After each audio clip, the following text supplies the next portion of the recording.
Hello, everybody. Welcome again to another Monday of WorldView. This is where we explore everyone's perspective on all those things that can broaden our own worldview.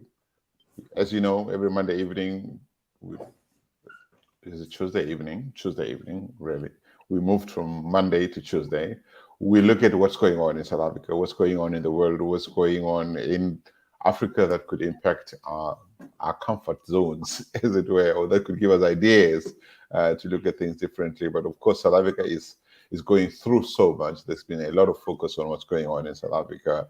The African National Congress, the governing, I like to call it the misgoverning party, is heading towards an elective conference at which the current president might or might not, remain in his position.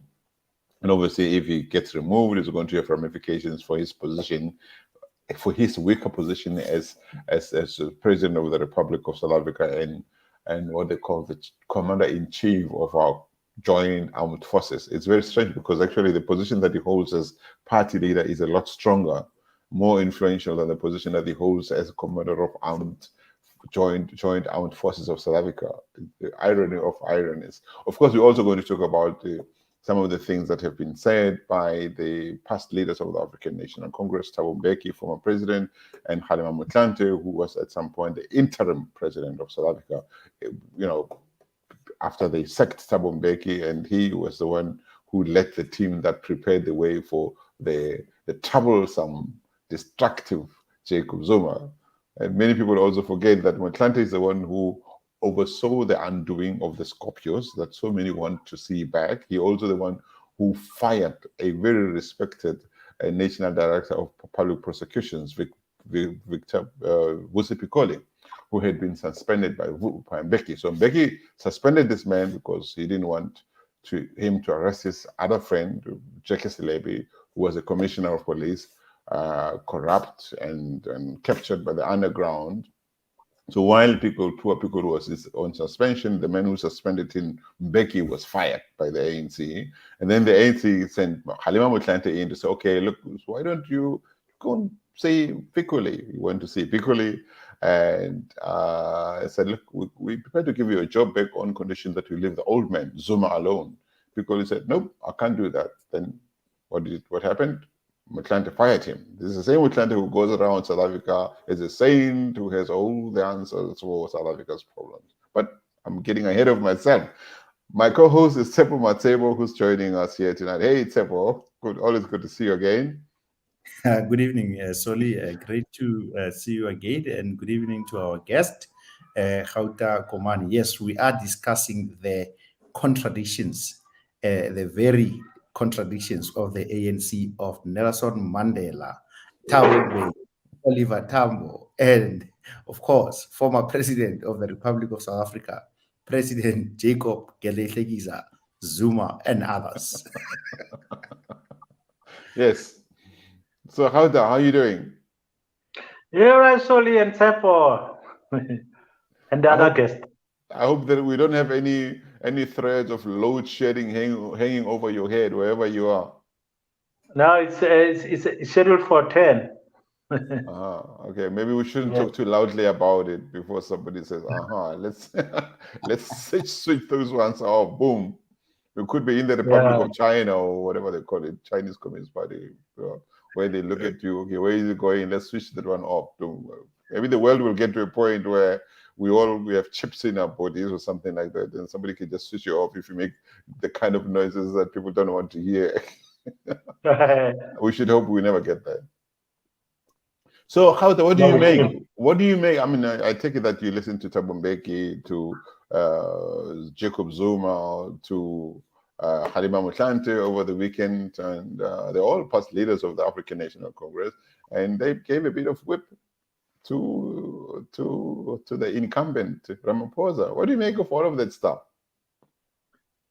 Yeah, that was vintage Thabo Mbeki. He's very direct, and he doesn't mince his words. And I was a member of the African National Congress from the beginning, after the unbanning. He has always been one who criticizes the internal operations, the culture, the practices, the programs, and the leadership behaviors in the African National Congress. Now, the speech of this weekend was a State of the Nation address, looking at governance and the values and the principles of the country as enshrined in the Constitution and as convention has it. He was analyzing the organizational behavior, leadership behavior, vis-a-vis what the ANC stands for and vis-a-vis its position as the governing party. He has always been like that. Thabo Mbeki has never been soft on the ANC. But unfortunately, can he speak from a moral high ground? I believe he does. Everybody's flawed. Like the Prime Minister of the UK said 2 days ago that everybody's flawed. Nobody's perfect, and everybody does mistakes. Like Zuma, right? Like Zuma. Zuma made some mistakes. No, Zuma's behaviors are not mistakes. They're deliberate criminal acts. There's nothing. There's no redeeming feature about Zuma's utterances or behaviors all these years from exile. Now, Mbeki has come in for a flag from particularly KZN and the Northwest ANC offices. I'm surprised by the response of KZN ANC. They invited Thabo Mbeki a few months ago precisely to come and tell them what the organization was about. And it was a public address. The ETV, SABC were there. Now, this time, Thabo Mbeki is called by former student leaders of the ANC. They call the TV, they know he's a hard hitter, that's why they invited him. And then after he said what he said, the state of the organization, the state of the nation, KZN and Northwest says, oh, you should have said this in the internal structures. You are detracting from the focus of the organization. You are distracting all of us. Kgalema Motlanthe as well. I don't think Kgalema Motlanthe heard or listened or watched Thabo Mbeki full. The criticism was unfair and unnecessary and really irrational under conditions of organizational analysis.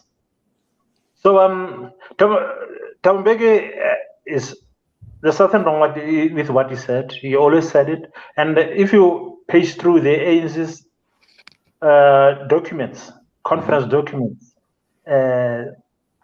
media statements, the ANC doesn't spare itself. It hits hard on itself, but it's just that people don't read them. ANC members don't read. Yeah, but you want to see action. I mean, what does it mean to hit hard on itself, really? Come on, Halter.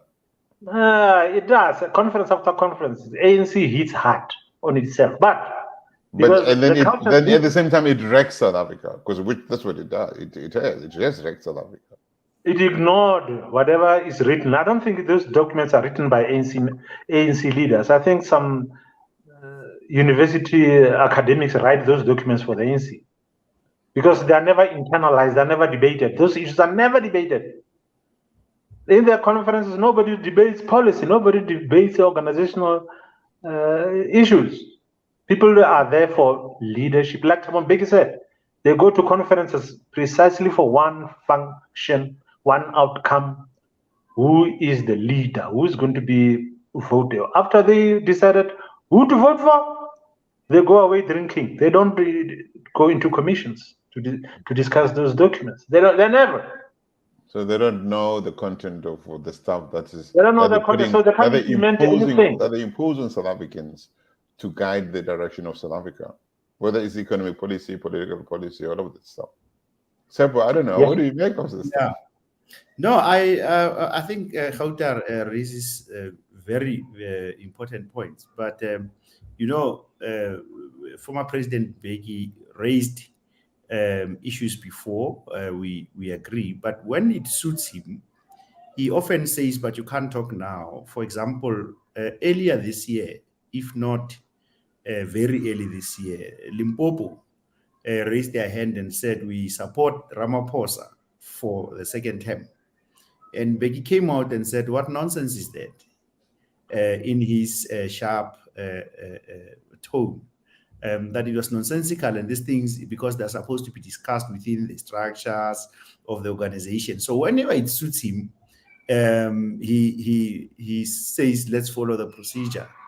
But then a few months ago, he rocked up with something else, another speech. He had been quiet for a while, and towards the end of the term, or running up towards the conference of the ANC, he seems to be very vocal all of a sudden. When you look at his remarks, that the current government does not have a plan.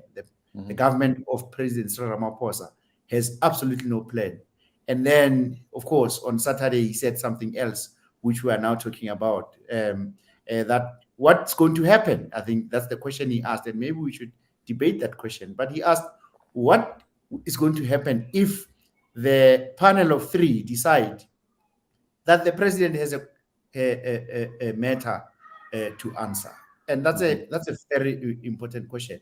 But I don't think, and perhaps Gauta can elaborate more, but I don't think that Mbeki is, really, with all due respect to our former President Mbeki, that is holier than thou, and that he is assisting the process. In fact, sometimes you can tell that he because we know he's smart, but his narrative is often driven with an intent.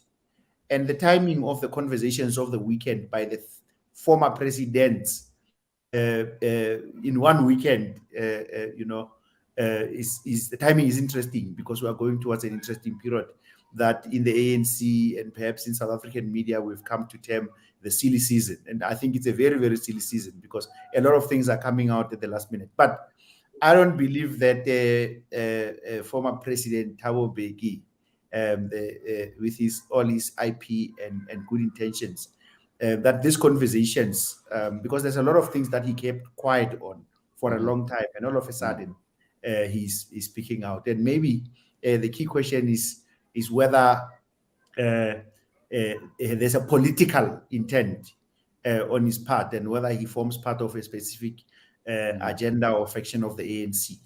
I don't know the answer, but let's talk about it. Maybe Gauta, you can help us unpack that specific one a little bit more, and maybe at some point let's try to answer his question about what would happen if this 3-member panel rocks up with an outcome that is not popular. Look, Tsepo, Thabo Mbeki was a public servant. He understands what organizational development means. He understands what strategic planning means. He knows that for you to run an organization, you must look first into the mirror. You must correct yourself first before you can correct the world. Be the change that you want to see in the world. He understands it that way. That's why he always criticizes the ANC and never criticizes the opposition. He never externalizes the ANC's problems to the opposition, to imperialism, to any other forces. He's always sharp on the ANC. Mandela was like that. It is in the tradition of the ANC for leaders to come on hard on members of the ANC, harder than they do on the external environment. Now, in Limpopo, he criticized the conference of Limpopo for somebody to stand up and say, viva, third term for Ramaphosa, viva. And Mbeki says, what is that? And he repeated this criticism of careerism in the ANC, of individual, of personality politics, of personality-driven factions in the ANC. So he's according to the rules of the organization, nobody must stand up and say, I want to lead. He has been criticizing that. He said last week that this is an alien tendency in the ANC.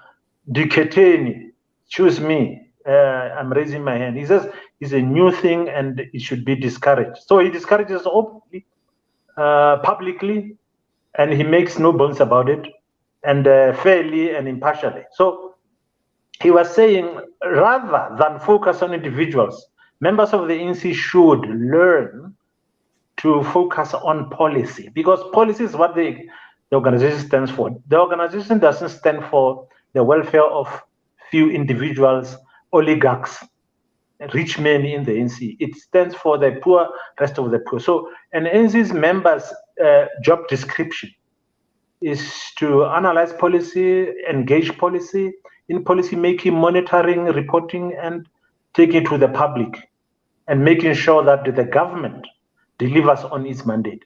But they haven't done any. They haven't done any of that. Come on. No, they don't. Mbeki is of old school.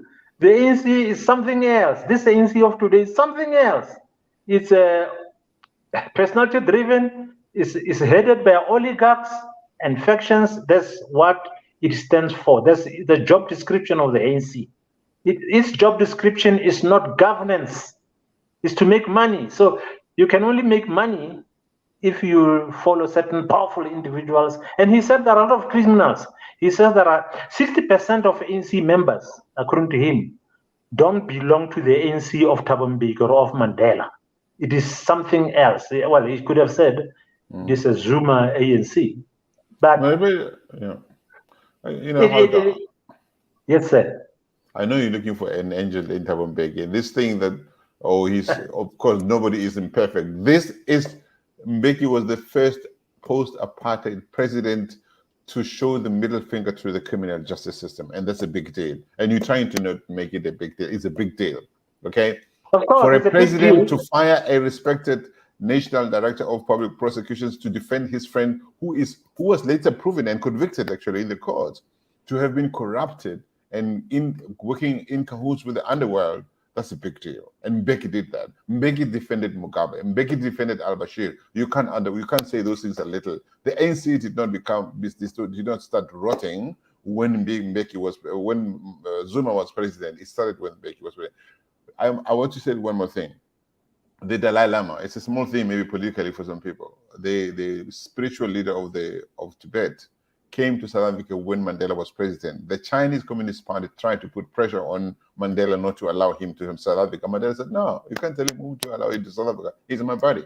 He came to South Africa. He even took him on a walk to the botanical gardens in Kirstenbosch, without any, there were no Chinese repercussions. When Mbeki was president, the Dalai Lama came back again to South Africa, but there was pressure apparently on Mbeki not to meet him and take pictures with him in public. So he never met him. I met the Dalai Lama because I was MC at the World Festival of Sacred Music at Kirstenbosch, and I spoke to the Dalai Lama. Mbeki was instructed by China not to meet him. That's when South Africa began to lose its backbone, when Mbeki was president. All right. So a lot of the road, when a cancer begins, it doesn't start and take over the whole body. It starts in a little part of the body and it grows. So the cancer that we have in South Africa didn't start with Zuma. It worsened under Zuma. But Mbeki, I don't like this ANC president who come back and walk around like saints, saying all the beautiful words because they speak good English. They have to stand up one day and say, you know what? I'm sorry. I'm sorry that when I was president, this is what I did. And they're not doing that. They're coming out as if they have the solutions to South Africa, to the problems that South Africa is facing. It's nonsense. Well, according to me, I agree with you that there are a few spots on his regime. Foreign policy or Zimbabwe policy is a blight on his spot. AIDS is a blight on his spot. And his cadre development policy is also a blight on his spot. And he showed favoritism, and sometimes he came out ambivalent about non-racialism. And some people defended him publicly and castigated others. Well, there's that kind of faction inside in Mbeki's ANC and government. And favoritism, he was said to be tribally inclined to give powerful positions to people from the Transkei and that sort of thing. And do you think he should apologize? Do you think he should apologize? He came hard on Kevin Wakeford about BEE being a risk factor to business. You know, some of those cringe-worthy things that he did or said during his tenure. But there's always a but. His balance sheet, according to me, is very positive. His net worth is far bigger than his liabilities. Well, I don't buy the argument that he started the rot. He was imperfect. He did all those things. But everybody who came after him had their agency, moral agency to do good. Because we inherited an organization, we inherited a part with its own problems. The next leader must do all in their powers to make sure that the organization doesn't repeat the mistakes of the predecessors. So I still struggle with the arms deal efforts that happened and occurred under his leadership. Besides other serious policy concerns, the arms deal. I mean, he was the principal, the chief in charge, the executive authority when all these things happened. Why did we need the arms? And what was this agency under his leadership? Will deal with the obvious that we know and matters that are coming before courts around former President Jacob Zuma, which are far serious. We need to deal with that. But why was this angelic leader, former President Mbeki, watching where was he when the contracts were signed or approved or initiated in his own cabinet? Well, the arms deal was a project of the National Party. It was coming to a close when the ANC took over. Now, Big Bota went to the ANC and gave them this contract to say, proceed with it. Now, Mbeki went to one of the European countries and told them, hey, the tender is not closed. Resubmit your bid. And then a part of that contract was awarded to one of those European countries. I remember it was the British, the Italians, and the French were involved in it. So one of them was favored by the Mbeki government. And people like Zuma and Sheikh saw an opening because, let's say, he created for them to get kickbacks from the parts of the... And you still think the rot didn't start under Mbeki? The rot was always there. The rot was always there. It was started by the colonialists, right? No. Okay. Like I say, everybody has agency. Everybody has moral agency. You can't say, Yeah, it doesn't absolve them. It doesn't minimize the Zumas and the Khalemas role in it just because the most intelligent guy in the ANC, the intellectual, did something wrong. Yeah, hold on a second. I just want to read a few comments from our viewers. The one, Volganti Freebus says we should let them die. We should use this chaos to our advantage. We can use it as leverage to undermine the state. Whoa, that's too big. No, give us your questions. Okay, the ANC must be gotten rid of wherever in the world we can find their supporters. Another one says, Stuart Katz says the only thing the ANC is hitting is corruption. And joking after is the problem with ANC is that it is filled with criminals with power and criminals without power. That's true. That's how the patronage thing works, eh? And I think that's what you said, AB, that people look at who, which side of the bridge is buttered, before they support somebody. That's why there is infighting. And joking after he comes back to say, I think the ANC has only one plan, and they are and have executed that plan successfully, looting. That is true. Swartkan. Tabo is trying to save the ANC plus ideology, but it's rotten to the core. I totally agree. Mbeki and Zuma are right, but the ANC wants this done through internal processes that they want to hide so they don't want the country to know basically what's going on. Yeah, and there you go. There's no saving of a criminal enterprise. It's just criminals. No honor amongst thieves, they say. Well, I think Thabo Mbeki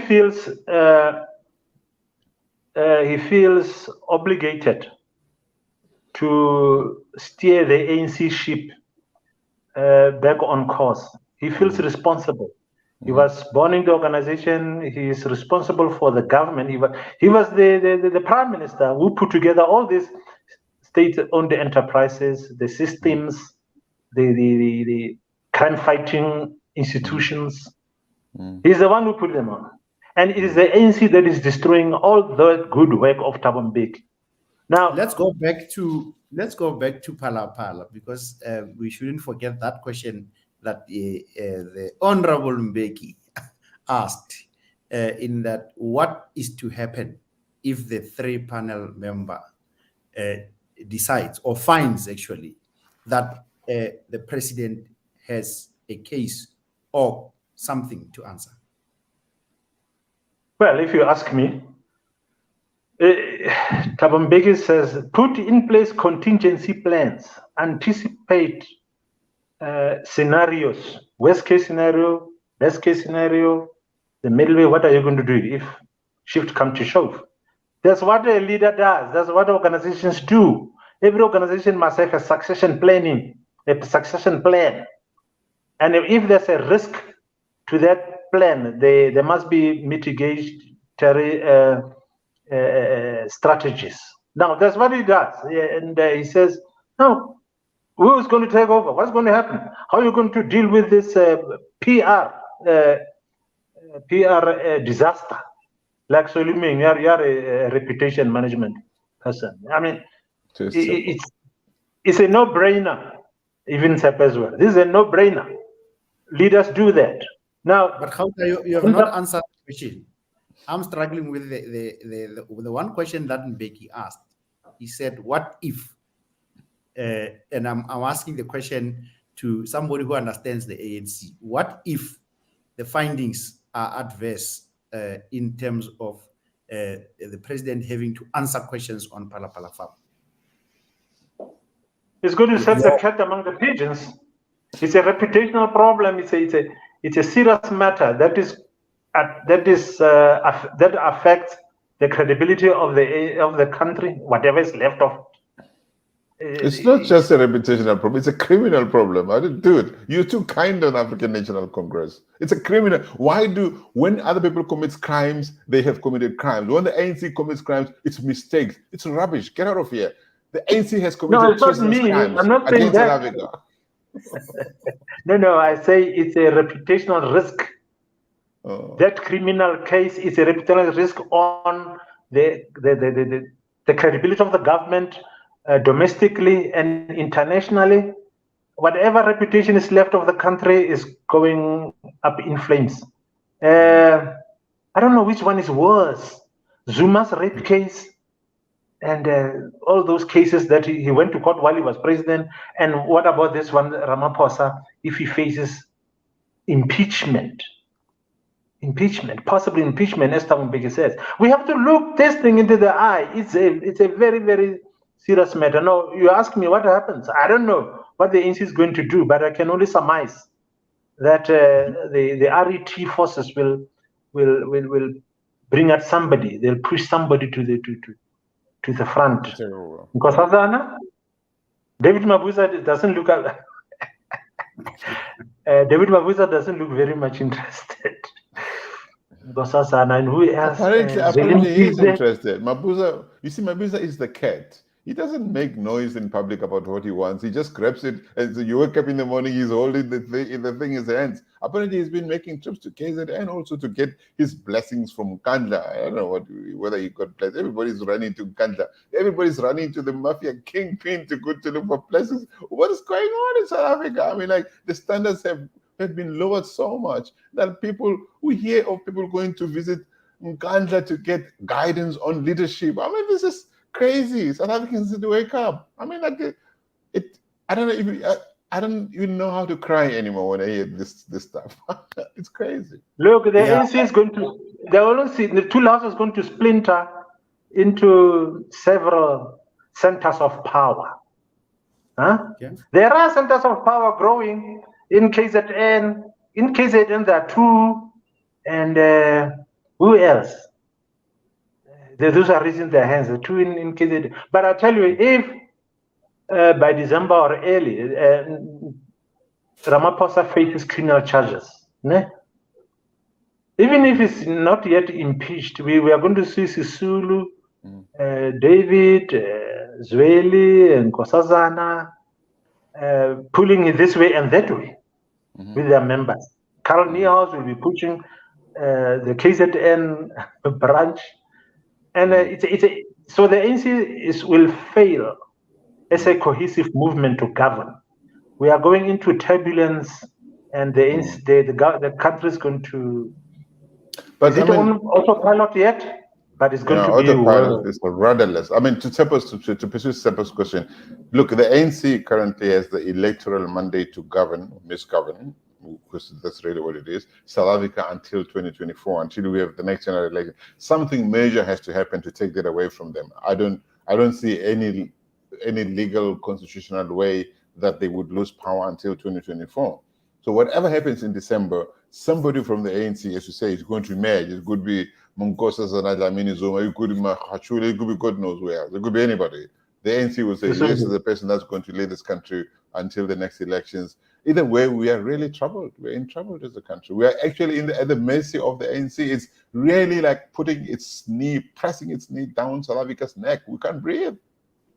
Yeah, it's a sad state of affairs. In fact, when you look at the timing of the announcement of Sunday in the evening of the establishment of this anti-corruption unit, another new unit, and now we wonder whether the NPA and the Hawks and all existing structures are unable to deal with the special investigating unit to deal with this corruption and do so proactively. Whether another unit will help, but the timing is interesting. But importantly, the main respondent in Zondo's recommendations is the ANC and the ANC's cadre deployment. Now, you said earlier that this is the ANC of the people, the ANC that serves the people. We struggle to find the ANC that serves people. In one of the provinces, somebody reported that over 90 million was spent to develop a 6-kilometer road in the Eastern Cape. This is the ANC that we're discussing right now. And maybe the bigger and greater question is it the difficulty, because in the same ANC you have a Jacob Zuma who believes that he can always come back to power as either the chairman of the ANC, and he says, well, if the people choose me, who am I to decline? Maybe he's looking at Helen Zille in the DA, and he says, okay, if you can come back as chair of the Federal Council, I'll come back as chairman. No, absolutely, and that's the funny thing about South African politics. But let's confine it for now to the ANC, where we are leading the country in the middle of all the darkness, without water, economic shambles, and so on. Given the fact that it is the ANC that leads in the majority and Parliament has oversight, and the majority of these people are ANC members in Parliament, what now then is going to happen with this documents and money that was spent on the commission and the setup of this division, when the majority party and the cadre deployees are the ones who are supposed to action disciplinary measures against themselves? I think we're in trouble. I think so too. Yeah, well, the institutions have been weakened. Parliament is weak, as Zondo said. Well, we knew for years that the Parliament is weak. NPA, the public protector, and so on. It's a turbulent period that we are facing now. But every pressure on the ANC, every debacle on the ANC destroys the morale and the capacity of the ANC to govern. It can't handle pressure. It can't handle the workload. It has absolutely no. What somebody said, it has lost the will to govern. It's facing an existential crisis. It doesn't know why it exists, and it is rudderless. It is directionless. Members are working for themselves. They are moonlighting in government, but actually cabinet ministers work for themselves. And Palapala was a very bad example to the cabinet ministers. Mm-hmm. You can't lead a transformation towards an ethical government if you yourself are found to be transgressing the law.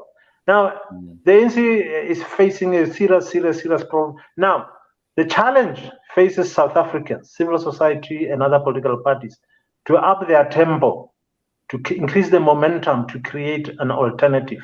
As you say, Soli, the ANC has a mandate to govern until 2 years from now. 18 months. 18 months. 18 months. If Ramaphosa steps down, somebody will take over in terms of the constitution of the country. What do they call him? The cat. Right. Now, it's finished. South Africa is finished under those circumstances. It's finished. I see worst case scenarios. I don't see any best case scenario for South Africa. Yeah. All scenarios for me, I don't see improvement inside the ANC. Opposition parties, they might pull a good coalition government depending on their leadership. They can pull a viable coalition government, but it's also it is got.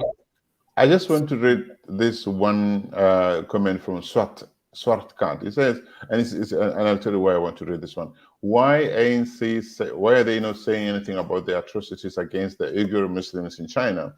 This is an important thing. When Mandela was president, in the early days of our democracy, we used to say, and Mandela used to say very strongly, very regularly, that South Africa's foreign policy would be guided by consideration for human rights across the world.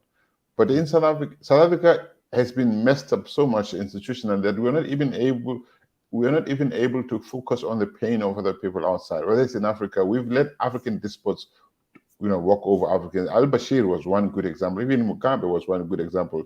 And our African National Congress defended these people. They're not going to speak out against China, what China is doing, because we have no moral high ground to speak from. A number of years ago, there was a UN resolution on the rights of the LGBTQI plus communities. South Africa, which has the rights of these communities enshrined in its constitution and Bill of Rights, decided to abstain from that voting. And when the minister was asked why you guys abstained from this, she said, because we can't be seen walking too far ahead of our African peers. So South Africa, surely when you're a leader, leadership means that there are lonely moments. So we are not able, because of the mess that South Africa has done to South Africa, we are not able to play the effective, influential leadership role that we were set out to play in Africa and in other parts of the world. Because people just look, sending somebody to go and resolve the war in Ukraine, it's crazy. Like, excuse me, you failing in Zimbabwe, you failed in Zimbabwe, what are you going to do there? So we try to do, okay, let's get involved in Israel, Palestine. Nobody takes us seriously anymore. No, our foreign policy is weak. Number one, because of the poor cadre deployment policies. The ANC doesn't deploy people on the basis of talent, knowledge, and values. So most of these people who work there who lead the ANC don't know anything about ANC policy, human rights policies, foreign policy, which is predicated on human rights. And it always says this in its manifestos to say we want a human rights driven Africa and the world. Yeah, now, I appreciate this narrative about policy. I honestly do, Khauta. I think policy helps us to govern, to make decisions, and it's a democracy, and that's how it's structured. But what I struggled with is there's a lack of doing in this policy that we're talking about right implementation. now. Yeah, there's a lack of doing. The Auditor General spoke about the level of the usage of consultants in doing basic things such as drafting simple financial statements by those municipal managers and their teams. But worse, I think we're at risk here because the opposition cohort or opposition parties are not able to speak to one another. And we've seen the events here in Johannesburg, in the city of Johannesburg, where now the mayor has actually gone back to the former mayor, or then the mayor has gone back to court, Dr. Palatsi, to challenge the termination of her services. And all of this happened because opposition parties are unable to have a conversation. So I doubt that in 2024, we will have a robust engagement if the newer parties, the Action SAs, the DAs, the UDMs, the EFFs are not able to collaborate to give a competitive challenge to the hegemony of the ANC, at least nationally. So I think there's failure also by opposition parties to do something. There are no alternatives. And even at the metro or municipal level, they are failing dismally to have conversations with one another to form some type of a challenge for the ANC. You know, the political competitive environment is driven by corruption, incompetence, and political illiteracy. Those are structural problems facing the country: corruption, illiteracy, and incompetence. There's no party. And greed. And greed, yes. Greed and corruption, stroke corruption. There's no party which is immune from, which can galvanize support. You know, there's a serious problem of talent in the political space. There's a serious problem. Lots of people. Surely, do you give some credit to the DA in the Western Cape? Surely, I mean, Auditor General after Auditor General after Auditor General, they've given a clean bill of health to DA. Oh yeah, government. Why are we so shy to say the DA? We might hate you because apparently you're arrogant or you're racist. I don't know, because that's what people say. But you're doing a good job in terms of managing municipalities. So what's so hard to give them the credit?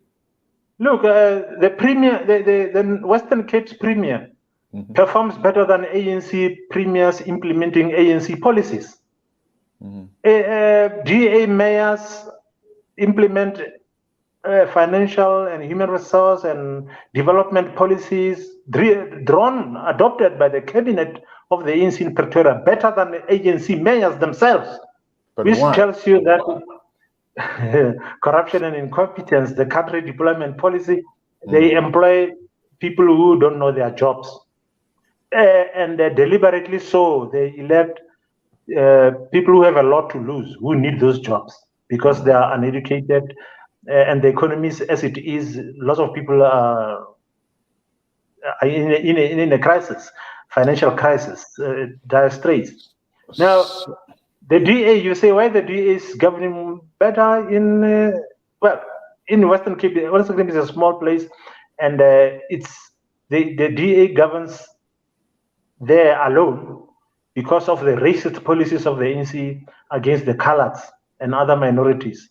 So they've surrendered. Even ANC people said so, Jesse Duarte and Paul Shatile, they surrendered the colours to the DA by their racist utterances and employment equity practices. Now, so are the colored just pawns? Are colored people just pawns that can be showed one way or the other based on policies, or are they individuals like you and me who are able to say this is what makes more sense to me?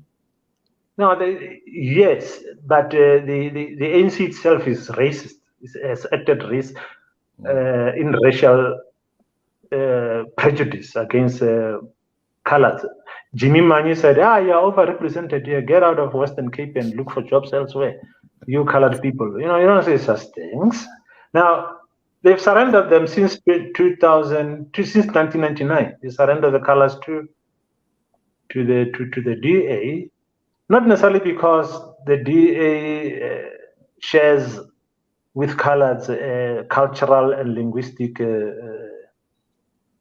similarities or traditions, but politically. Now, the DA is not able to make inroads into the villages in the northern provinces.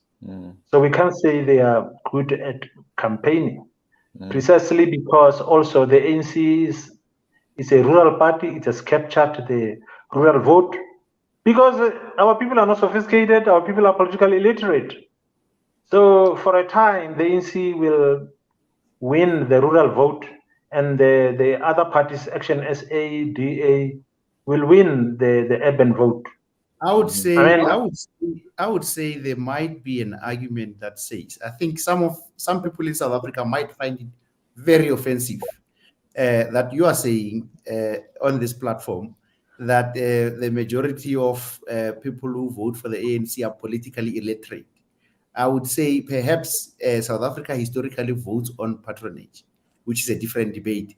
I would try to rephrase it in that direction, because saying people are politically illiterate and elite, that then says something else. But before we go there, there was a comment you made earlier about an example about rape charges against former President Jacob Zuma. And perhaps on this platform, we need to say it outright that we know that those charges, he was acquitted of those charges. So just clear to put out that discussion so that we have a common understanding. That said, though, Zuma this weekend made very, very serious remarks and scathing remarks against Ramaphosa, saying that under his carpet or his furniture at home, he has nothing. But here's a man whom it is now known that there was money at his farm and inside the furniture, and who then is a criminal between the two. Is there a merit to what he's saying? We know about the investigations and the long court cases that former president, but on this specific issue, does he have a point? No, he doesn't. He doesn't. It's just deflecting. He's trying to paint himself clean. He's presenting himself as a clean guy to say, hey, look, the cattle is black. And me, the pot, I'm not that black. He's deflecting. And he's jumping the gun on legal issues. The investigations are not complete. But he wants to create a psychosis among the people that Zuma is a victim of state institutions. That old song that started before Polokwane.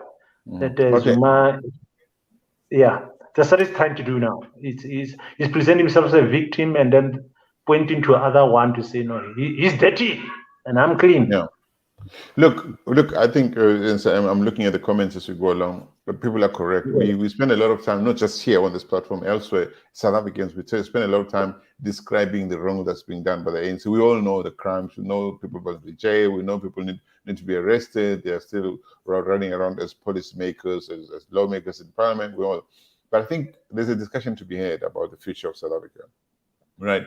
If you look at what's going on in Gauteng, in Johannesburg, Ekurhuleni, apparently it's coming up in Tshwane. Coalitions are not, apparently there are coalitions around the country that are doing well. But if we're not clear about what needs to happen in order for South Africa to come out of this, I think that's the conversation we need to have, right? What do you think needs to happen for there to be the kind of change that will ensure that the ANC doesn't continue to control everything in South Africa post 2024? Well, we have to encourage civil society, business to come together. My refrain is that we need another CODESA, with or without the ANC. But we need a CODESA of opposition parties, like-minded opposition parties, centrist opposition parties. Minus the EFF. I don't think the EFF is interested in having an honest conversation about ethical government, developmental government. It is personality driven. It has got its own agenda, which resonates with some members of the ANC.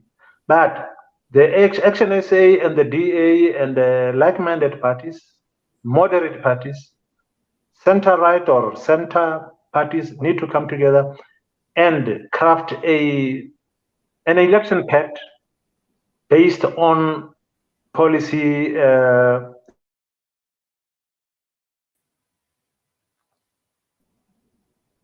Go ahead, approach. you're frozen a bit, AB.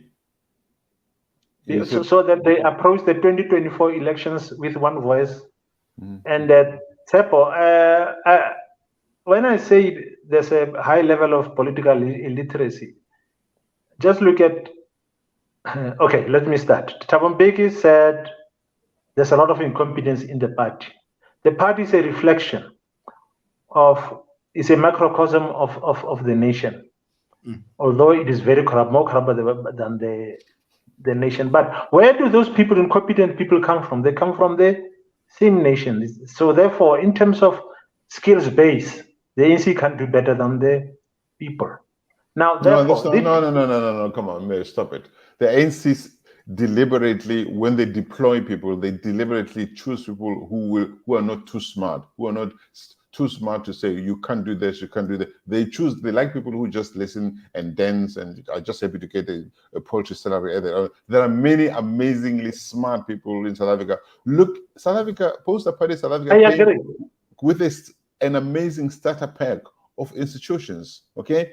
ESCOM, Transnet, all these institutions were created. We inherited them from apartheid. The beautiful road system in South Africa, all of these things, but we messed them up. So we got some smart people. They just got sidelined by the ANC because they don't want people to ask. I have been sidelined. I've been in institutions where they said, no, I got because I was asking difficult questions. There are many people like me, many people out there. So we have smart people in South Africa. We also have dumb people. There's not we've got ignorant people, like in any society. But the problem is that the smart people who can do the work, many of whom have constructed some of the institutions we have, including ESCOM, SARS, were sidelined because they're too smart, and that's the problem. Look, the only 3% of black people have degrees, ne? 85%. I didn't know that. Is it just 3%? I didn't know that. Oh. 3%.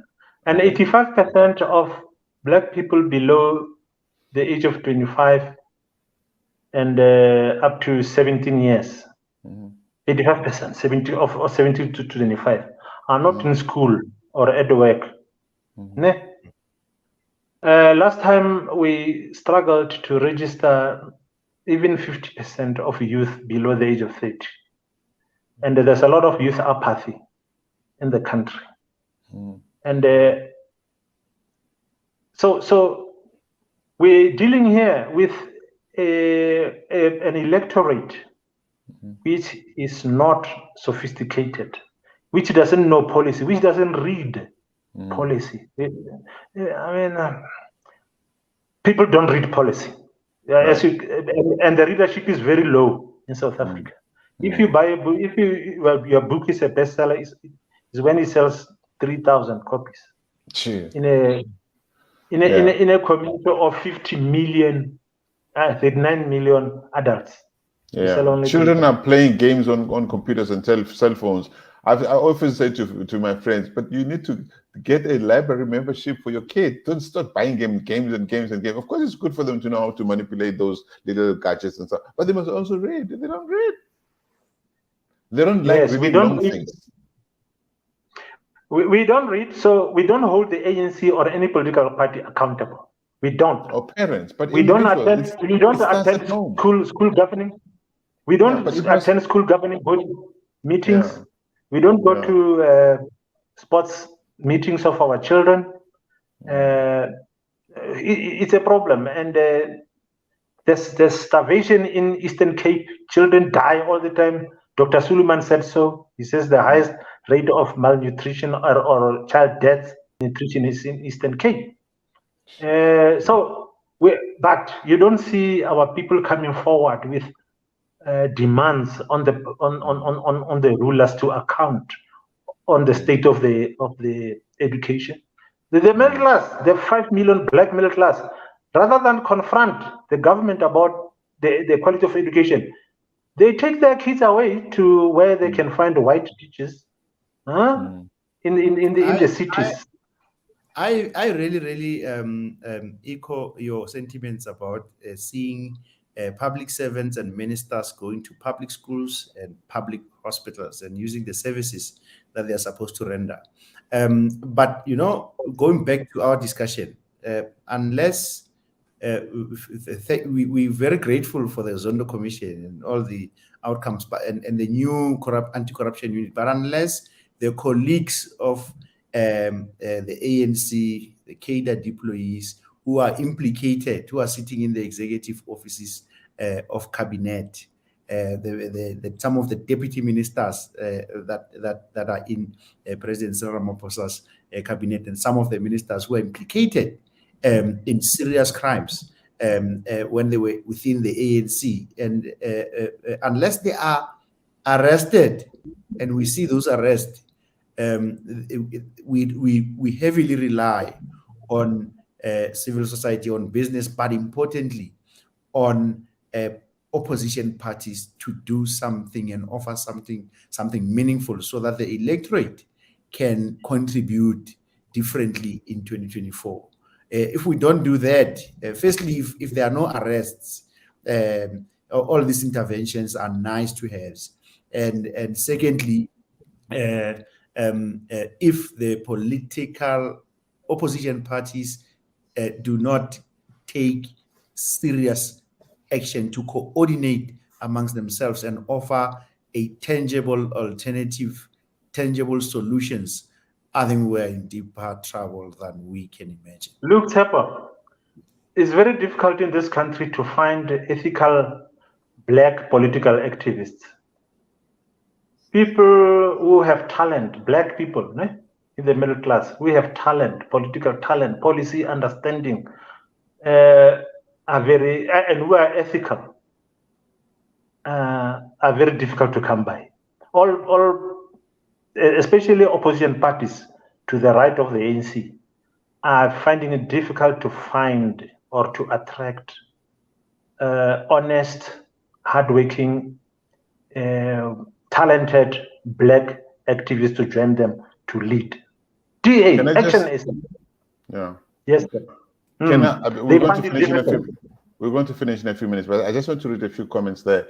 Andrew McFarlane says, I want to know the end game date of the ANC. When are they going to put their hands up and slither underground? Well, pretty much like the National Party did. At some point, they said, look, we can't do this. We need to give in and have good negotiations. Is the ANC capable to do that, to say, we failed, let's talk and get more South African involved in taking this country, in ensuring that the country doesn't fall? Somebody else says, joking after it's so true. I think that the common cause is ridding South Africa of the ANC. Okay, we agree on all that. And Helen Duplessis says, people are too scared or indifferent. They are just trying to survive. And someone says, what is so irritating about that is the vast majority of those educated who have left and they're the same people who likely participated in the collapse in some form or the other. Ouch, I don't know. Okay, look, we have 2 minutes. Can I just leave it to you, the 2-3 minutes? Tsepo, you want to say something, and then let's conclude this.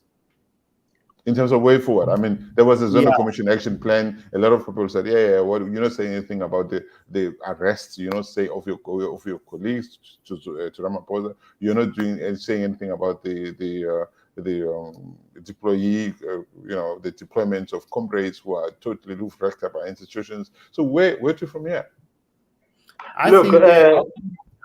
Tsepo, you want to go? Okay, who goes first? One of you goes first. Please go ahead. Yes. Thank you.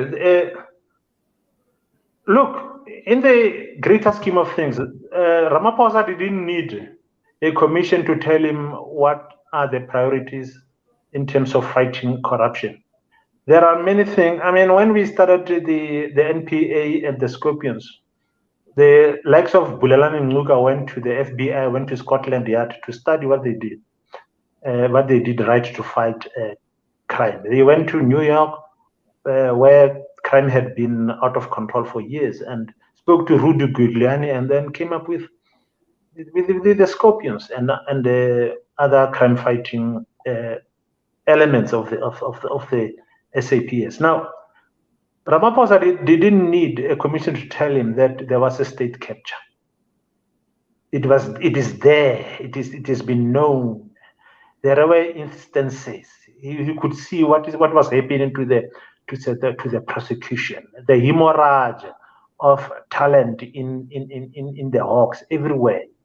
It was clear. Newspapers were carrying these things, this corruption news daily and weekly. The scandals were always there. So, and the Zondo Commission scratched only the surface. There are many provinces. The majority of provinces did not come under the spotlight of Zondo. So, his response is that we are going to, this is a process. It cannot be any event. So he's buying himself time because the civil society is not pressurizing him. He looks, when he talks, he looks over his shoulder at the ANC shoulder. He doesn't look over his civil society shoulder. The pressure is in the ANC because he leads by appeasement. He doesn't lead by transformation. He's a leader who wants to be loved, to be acknowledged. It's almost like he has self-esteem issues. He just wants to be loved at any cost, at the cost of South Africa often. Tsepo, do you want to say the last word and we close the show? Yeah, absolutely. I think the opportunity as the next steps in closure is for these opposition parties that I speak about, not to necessarily form additional parties. When Musima Imani and Herman Mashawa left the DA, I thought they were going to work together, and they each decided to go and form their own entities, which tells you a story about the caliber of leaders that we have and the quest for power. And in the same way, there is a former Chief Justice, Mogoeng, setting up another political party. Why did he not go in, if that's necessary, and if he's going to help, or perhaps work with other existing formations, the newer ones or the existing ones, to try and make a meaningful change. And it's when the opposition is disorganized in that fashion that the incumbent becomes stronger and is allowed to continue with the status quo. Thank you. Okay. Thank you. We were being bamboozled there by adult side states. But anyway, guys, Tsepo, my co-host, thank you very much. You're awesome as usual. Gauthier, thank you for joining us this evening. You should come back to the show. I like your insights and your true, historic understanding of where the ANC comes from in terms of institutions, policy making, where they wanted to go. And I know that you're also very disappointed in what the ANC has become. So I really appreciate your views on this. And to our followers out there, the viewers, Joking Atheists, and many others who've been sharing some really awesome sentiments on the chat show. Thank you very much. And that person who's trying to sell dating sites, just get out of here. This is Solomon WorldView. Bye-bye. Good evening. Thank you.